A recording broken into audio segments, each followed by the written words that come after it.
Hey there, subscribe to my channel, and also press this bell icon so you never miss any new updates, cause whenever we upload new video you will get a notification on your phone. You and a friend are looking for a place to live.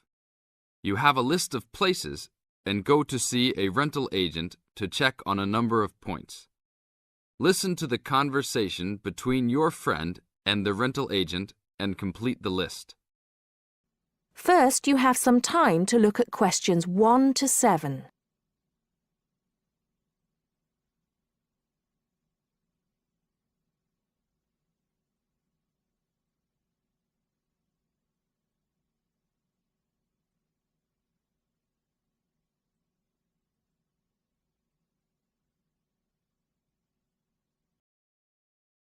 Listen carefully and answer questions 1 to 6.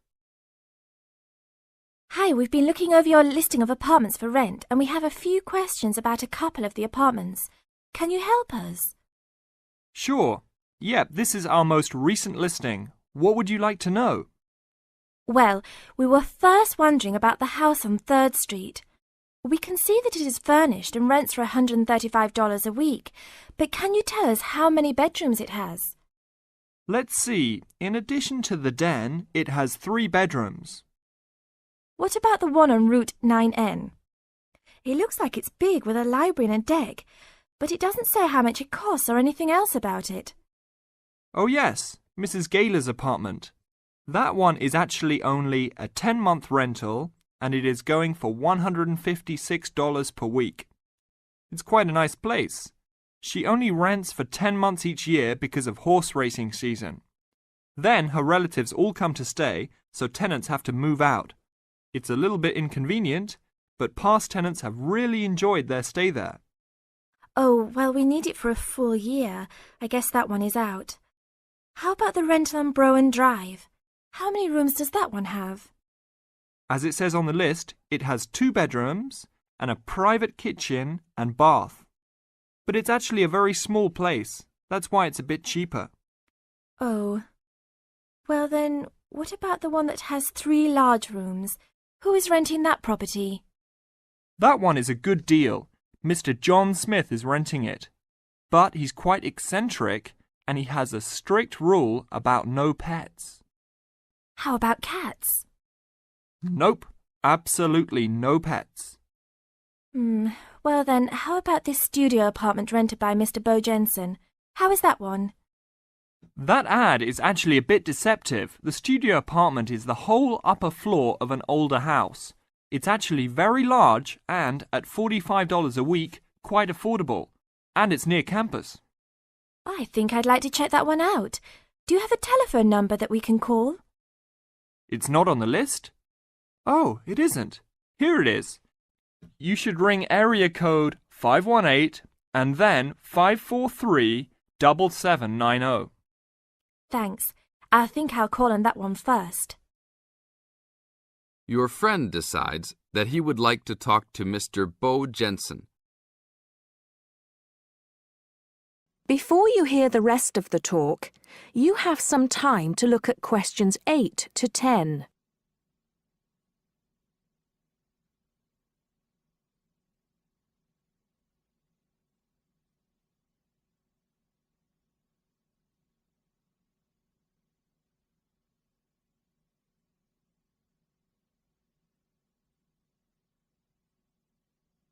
Now listen and answer questions 8 to 10. Hello? 1512, Route 9. Yes, is this Mr. Jensen? Yes, it is. Can I help you? Yeah, we're studying here at university and we came across the rental information for the studio apartment that you are renting. Is it still available? Yes, of course. I actually just placed the ad and you're the first person to call. Is there anything you'd like to know about it? Yes, actually there is. As students, we are on the internet a lot, and we heard that some homes in the area have high-speed connections. What type of connection do you have there now? Oh, that's an interesting first question. But I guess I have heard that too. But we just have a phone line here. Nothing fancy. I think you can have a cable line installed, but it's just a phone line for now. Okay, well maybe we can do that. What type of heating does the apartment have? Now there's a more traditional question. We have oil heat here. It's an older house. That tends to be a little more expensive during the winter, right? Yeah, but there's nothing to do about it. It would cost too much for me to put in a gas heater. What else would you like to know about the apartment? Well, we heard it was quite big. Is it furnished? Actually, yes. I should have put that in the ad. It has an old couch and a couple chairs, a dining table, refrigerator, stove, and even a dishwasher. Does it have any beds? Yep, it has 2. That sounds great. When is the apartment available? You can have it tomorrow night if you want. I just have to clean up a couple things before you get here. Do you want to come over and see it first? No, it sounds fine to us. I actually know the street too, so I know the area. We'll take it. That is the end of part 1. You now have half a minute to check your answers.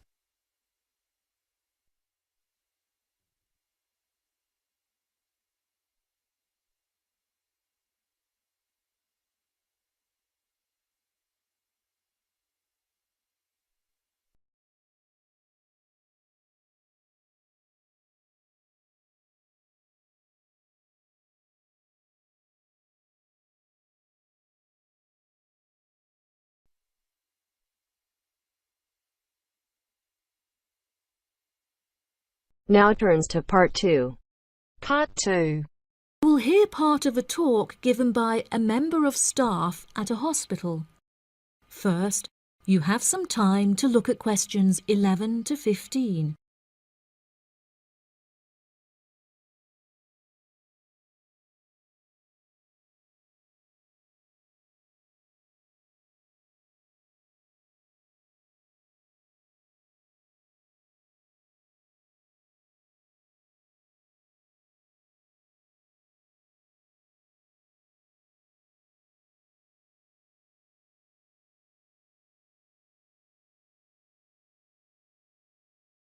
Now listen carefully and answer questions 11 to 15. Hello, and welcome to the homepage for the Healthy Hearing Medical Clinic and Surgery, where we'd like to share a little more information about the services we provide and more. Our hospital is one of the leading specialized hospitals in the United Kingdom, attracting the very best healthcare professionals from around the globe. Not only are we a leading medical practice, but we are also the only hospital in the United Kingdom dedicated entirely to the treatment of and research into the curing of hearing loss. Our facilities and staff here are renowned across Europe, attracting thousands of patients a year. Our consultations can number anything up to 11,000 patients a year. However, we aim to treat around 5,000 patients a year so as to maintain and ensure the quality of our services. Our patients are guaranteed the highest standard of care, as well as the use of our first-class facilities. All patients requiring overnight treatment are provided with their own private room with ensuite facilities, as well as a state-of-the-art entertainment center, which includes a flat-screen LCD television and PlayStation. Appointments with our healthcare professionals can be made at any time during the week, with female doctors available between 8 a.m. and 11 a.m. If you need to see a doctor outside of these times, please visit the Out of Hours page of our website for more information. Our doctors are all trained to an exceptionally high standard and practice a vast array of specialities. Mr. Roberts is a fully qualified ear and throat specialist. Mr. Edwards is a pediatric hearing specialist, while Mr. Green specializes in reversing hearing loss. For more details about our people, please visit the staff members page on our website. During a consultation, doctors will sometimes decide medication is required, for which patients should receive a prescription. There are several pharmacies within the city. However, we recommend that patients use the pharmacy housed within our healthcare facility. Our in-house pharmacy is well stocked at all times. Our products are competitively priced, and our pharmacists are on hand to help and advise from 8 a.m. until 10 p.m. from Monday to Saturday, and from 9 a.m. until 12 p.m. on Sundays. If you require any help outside of these hours, please see our out-of-hours page on the website. Since the Healthy Hearing Medical Clinic and Surgery also functions as a teaching hospital, we aim to provide our students with every opportunity to expose themselves to medicine in practice. Therefore, we would like to encourage our patients to give their consent for a medical student to attend their consultations. If our patients are not comfortable with this, there will be a form at reception where patients will be able to opt out. Before you hear the rest of the talk, you have some time to look at questions 16 to 20.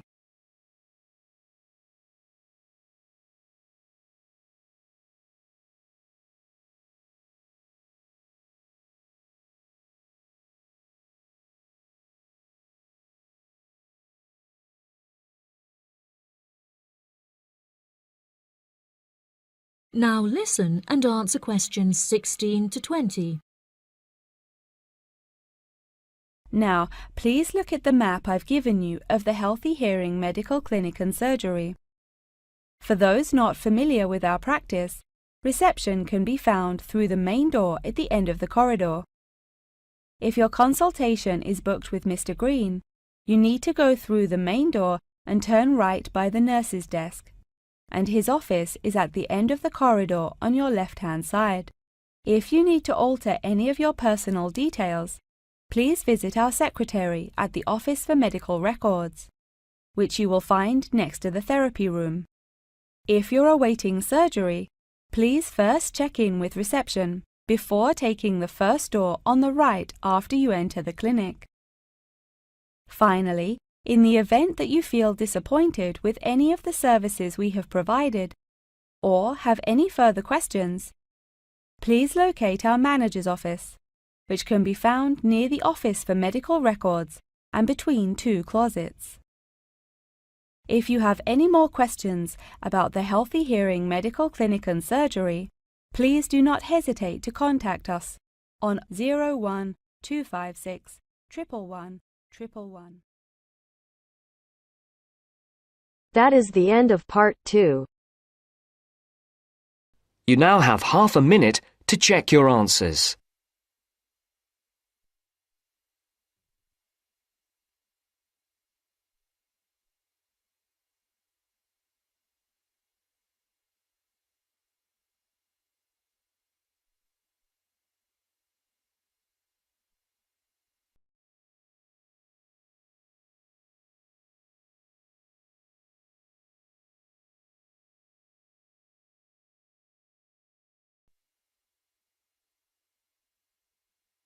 Now turns to part 3.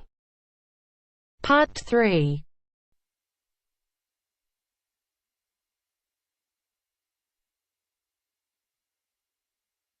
Now turns to part 3. Part 3. You will hear Peter Walsh being interviewed for a job. Listen and choose the correct answer for each question.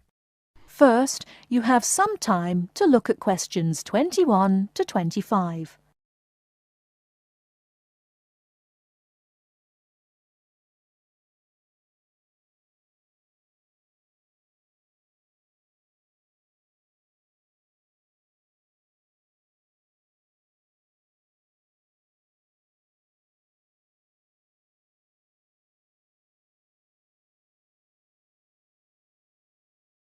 Now listen carefully and answer questions 21 to 25.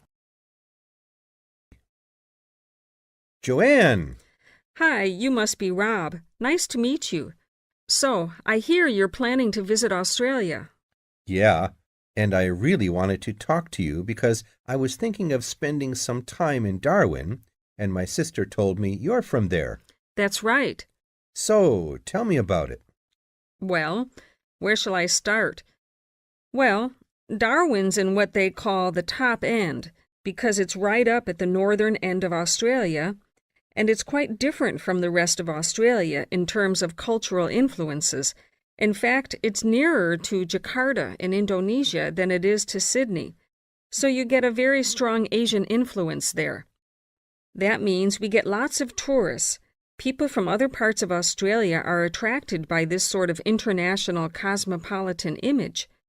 And as well as that, we've got the same laid-back atmosphere you get all over Australia. Probably more so, if anything, because of the climate. But what a lot of the tourists don't realize until they get there is that the city's also got a very young population. The average age is just 29, and this makes the whole place very buzzy. Some people think that there might not be that much going on as far as art, music, dancing, and so on are concerned, because it's so remote. I mean, we don't really get things like theater and opera in the same way as cities down in the south, like Sydney, for example, because of the transport expenses. But in fact, what happens is that we just do it ourselves. Lots of people play music, classical as well as pop, and there are things like artist groups and writers groups and dance classes. Everyone does something. We don't just sit and watch other people. You said it's very international. Yeah, they say there are over 70 different nationalities in Darwin. For instance, there's been a Chinese population there for over 100 years. We've even got a Chinese temple. It was built way back in 1887, but when a very bad storm, a cyclone in fact, hit Darwin in the 1970s, it was almost completely destroyed. The only parts of the temple that survived were part of the altars and the stone lions, but after the storm, they reconstructed it using modern materials. It's still used as a religious center today, but it's open to tourists too, and it's definitely worth going to see it. Oh, and as far as getting around goes, you'll see the places that advertise bicycles for hire, but I wouldn't recommend it. A lot of the year, it's just so hot and humid. Some tourists think it'll be fine because there's not much in the way of hills and the traffic's quite light compared with some places, but believe me, you're better off with public transport. It's fine and not expensive. Or you can hire a car, but it's not really worth it. What's the swimming like? Well, there are some good beaches, but the trouble is that there's this nasty creature called the box jellyfish, and if it stings you, you're in bad trouble. So you have to be very careful most of the year, especially in the winter months. You can wear a lycra suit to cover your arms and legs, but I wouldn't like to risk it even so, personally. And there are the saltwater crocodiles, too. I mean, I don't want to put you off. There are protected swimming areas netted off where you'll be safe from jellyfish and crocs, or there are the public swimming pools. They're fine, of course. Before you hear the rest of the talk, you have some time to look at questions 26 to 30.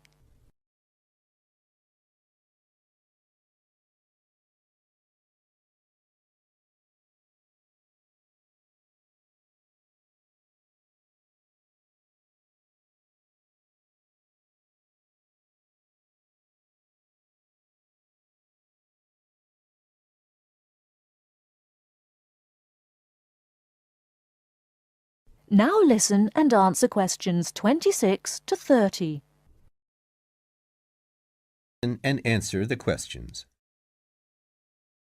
Please sit down, Mr. Walsh. My name's Jane Swain, and I'm the personnel manager. Hello, how do you do? Now, this is just a short preliminary interview. I'd like to chat about your present job and what you've done up till now. Yes, of course.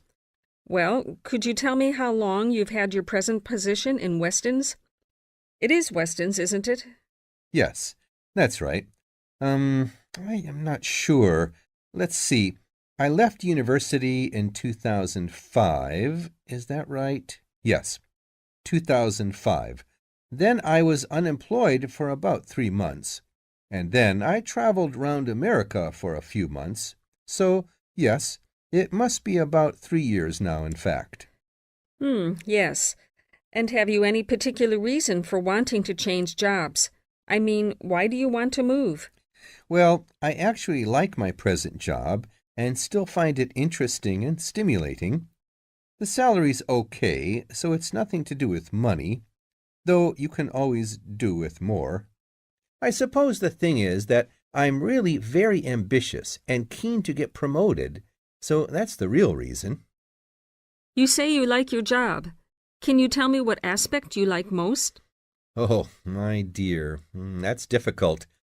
There are so many things. The other people are great. There's a good cooperative atmosphere. I mean, among the staff, and compared to other companies, the conditions are great. I mean, the office itself and the working conditions. And then there's the fact that they give me lots of room for initiative and let me make decisions. You know, that's what I really like most about the job. Yes, well, we're looking for someone like that. You know, someone who isn't a clock watcher and who isn't too concerned about working fairly long hours. Oh, I don't mind that. I'm used to it. And what about your education? You went to Manchester University, didn't you? Yes. After leaving school, I started a diploma course in design, but I decided to give it up and did an arts degree at university instead. Good. And have you done any courses since?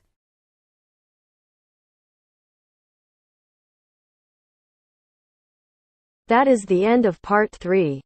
You now have half a minute to check your answers.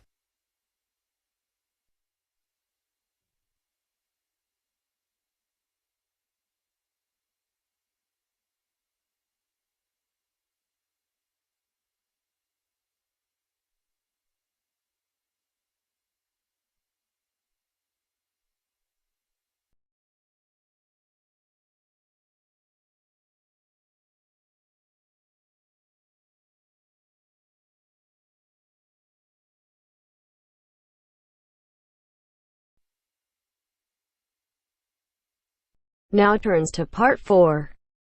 Part 4. You will hear a talk on the research of architecture. First, you have some time to look at questions 31 to 40.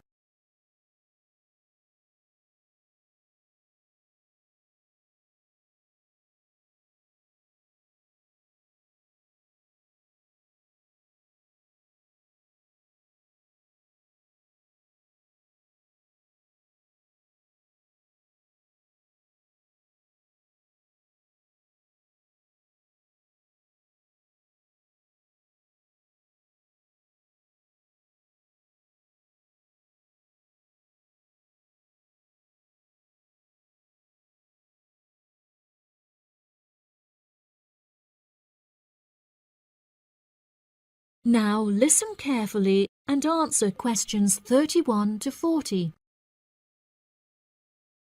Welcome, class, to your very first lecture in this series on architecture, conducted by myself, Dr. Torben Dahl.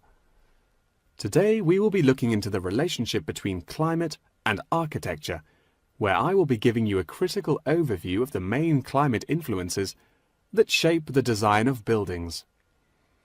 Throughout this lecture series, we will be looking at the latest research into climatic design carried out by experts in the field, in addition to case studies and examples drawn from modernist practice, both in cities and rural areas. Now, acid rain is one of the climatic elements with the most devastating effects on our architecture. The chemicals in acid rain can cause paint to peel, corrosion of steel structures such as bridges, and erosion of stone statues. Since the 1970s, our government has been making great effort to reduce the release of these chemicals into the atmosphere, with positive results. Private organizations have also been raising awareness and funds, and recently received a huge donation from the bank. It is interesting to look at the studies that have been carried out into the effects of acid rain at varying altitudes. Research has shown that there are lower levels of acid in the damaging pollutants at higher altitudes. meaning that skyscrapers are much less vulnerable to the negative effects, as they are exposed to acid rain with far lower levels of damaging pollutants. Recently, the ALTA project was founded to carry out further research into acid rain. This project is directed towards studying the effects of acid rain on old, traditional buildings of stone construction that are vulnerable to damage caused by acid rain. Masonry is particularly vulnerable as it is easily corroded and weakened by the acidic chemicals. It is imperative that we protect these buildings, as they are valuable examples of our history and culture.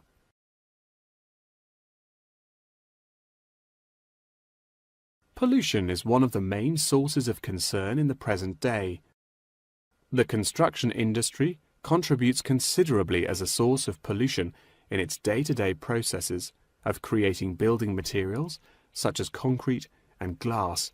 However, more new sustainable methods are being developed to counter this. A recent case study for this is Sky Tower, whose windows have been made from recycled glass to prevent pollution from the glass-making process. Water is the most problematic element to be considered in construction. It is imperative that construction elements, such as the insulation, are fitted into the building in dry weather to prevent it from getting wet. This makes winter an undesirable season for construction, as the heavy rainfall can have adverse effects on the building. Another climate type that has an enormous effect on buildings is humidity. Constructions made of steel and stone are largely unaffected by humidity. However, it can have a serious effect on wooden constructions if the timber has not been correctly treated. Moisture from the air can condense in the grain of the wood, which then swells and shrinks in proportion to the magnitude of change in its moisture content. This variation in size can have disastrous consequences. In areas of the world that are prone to earthquakes, certain design and environmental conditions are preferable for protecting buildings in the event of a tremor. Engineers have come up with numerous building procedures to help minimize shaking in buildings. For example, tall buildings have height restrictions and counterweights, and multi-story buildings have reinforced floors and walls. Ground conditions are a cause for worry in many constructions, as often the soil is of the wrong density to protect the foundations. Luckily, technology has now been developed that can help to minimize damage by earthquakes. Seismic sensors can give prior warning when an earthquake is about to happen, so that preparations can be made to protect both the people and the buildings from harm. The movement of building structures can now also be measured and monitored over time by architects. It has been expressed by architects within the design community that it would be valuable to be given special courses for designing buildings within earthquake zones. Guidelines are also expected to be produced by the government in the near future that will give architects a universal checklist to follow. That wraps up the lecture for today. Please remember that attendance is mandatory. That is the end of part 4. You now have half a minute to check your answers.